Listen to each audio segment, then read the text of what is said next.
Good morning बच्चों, मैं कमलेश सक्सेना आज आपको ऑनलाइन कक्षा कार्य में पढ़ाऊंगी हिंदी व्याकरण। आज हिंदी व्याकरण में हम पढ़ेंगे पाठ 18 जिसका नाम है विराम चिन्ह।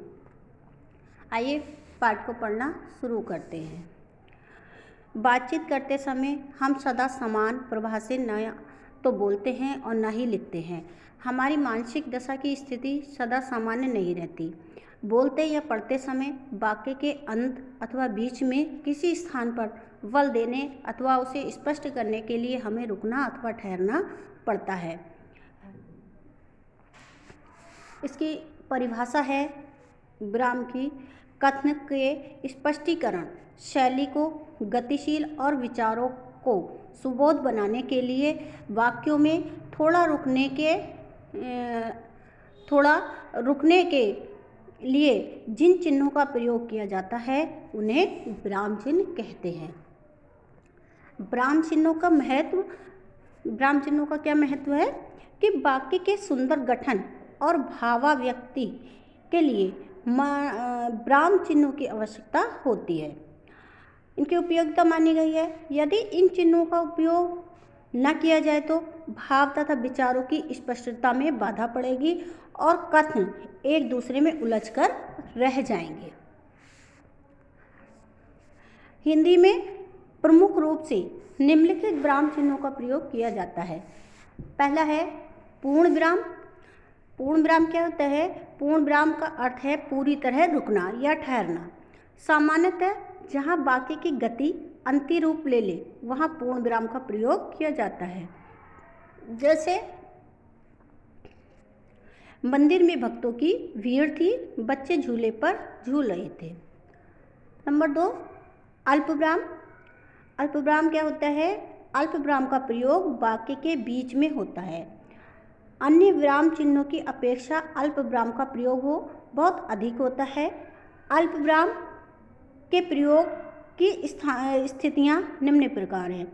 एक ही वाक्य में प्रयुक्त समान शब्दों और वाक्यों को अलग अलग करने के लिए, जैसे रवि, हरि, अंकित, विनोद पढ़ रहे हैं। वह स्वस्थ, सुंदर, ईमानदार और परिश्रमी है।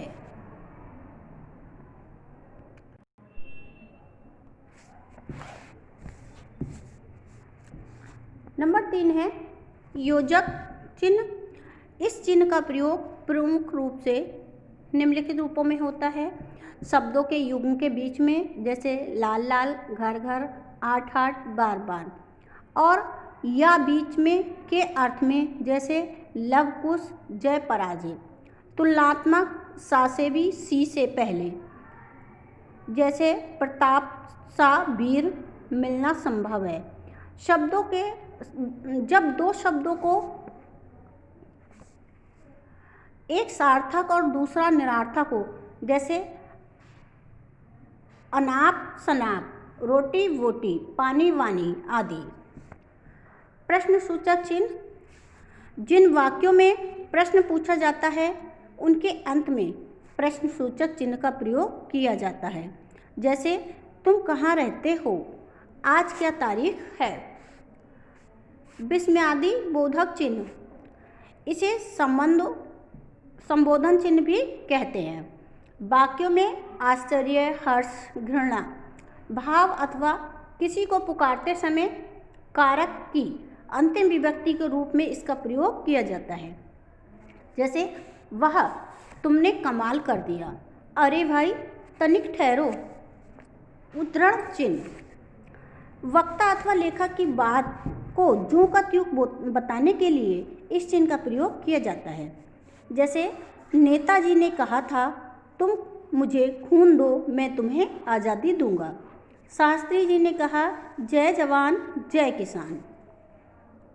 उपविराम उदाहरण या निम्नांकित का संकेत करने के लिए तथा नाटक के संवादों में उपविराम का प्रयोग किया जाता है।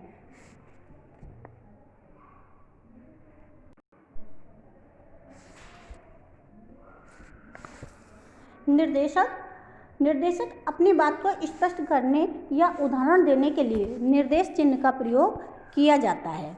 जैसे समस्त जीव जंतु शेर, गीदड़, लोमड़ी, हिरण अनावृष्टि के कारण व्याकुल थे।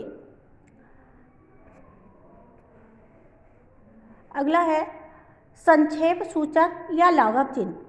किसी बड़े शब्द को संक्षेप में लिखने के लिए उस शब्द का प्रथम अक्षर लिखकर उसके आगे शून्य या बिंदु लगा देते हैं। जैसे पंडित लिख के पा बना के जीरो लगा देते हैं, डॉक्टर लिख के डा बना के जीरो, प्रोफेसर लिख कर प्रो बनाकर जीरो लगा देते हैं। अगला आया कोष्ठक। कोष्ठक में जब किसी पद या वाक्यांश के अर्थ को उसी वाक्य के भीतर स्पष्ट करने की आवश्यकता समझी जाती है तब कोष्ठक का प्रयोग किया जाता है। जैसे वह दूरदर्शी, दूरदर्शी यानी कि वह दूर की सोचने वाला। वचन के दो भेद हैं, एक वचन और बहुवचन, विषय में आप पढ़ चुके हैं। तृतीय सूचक, जहाँ लिखते समय कुछ लिखते से छूट जाता है वहाँ इस चिन्ह का प्रयोग किया जाता है। जैसे सदा सत्य बोलो, तो सत्य बीच में छूट गया तो इसको चिन्ह के द्वारा ऊपर लिख दिया जाता है। आगे है विवरण चिन्ह। किसी बात को ब्यौरेवार बताने के लिए विवरण चिन्ह का प्रयोग किया जाता है। जैसे हिंदी में लिंग दो प्रकार के होते हैं, विवरण चिन्ह लगाया, एक वचन और बहुवचन।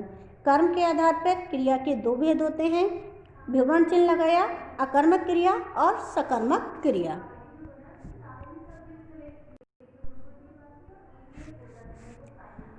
महत्वपूर्ण तथ्य में है वाक्य के आवश्यकता अनुसार रुकने की प्रक्रिया को व्यक्त करने के लिए प्रयोग होने वाले चिन्ह विराम चिन्ह कहलाते हैं। पूर्ण विराम का अर्थ है पूरी तरह रुकना या ठहरना। व्यस्मयादि बोधक चिन्ह को संबोधन चिन्ह भी कहते हैं। जहाँ कुछ लिखने से छूट जाता है वहाँ त्रुटि चिन्ह का प्रयोग किया जाता है। तो बच्चों, ये पाठ हमारा 18 था जिसका नाम था विराम चिन्ह। मैंने आपको ये पढ़ाया, समझाया। मुझे उम्मीद है कि आपकी समझ में आ गया होगा। धन्यवाद।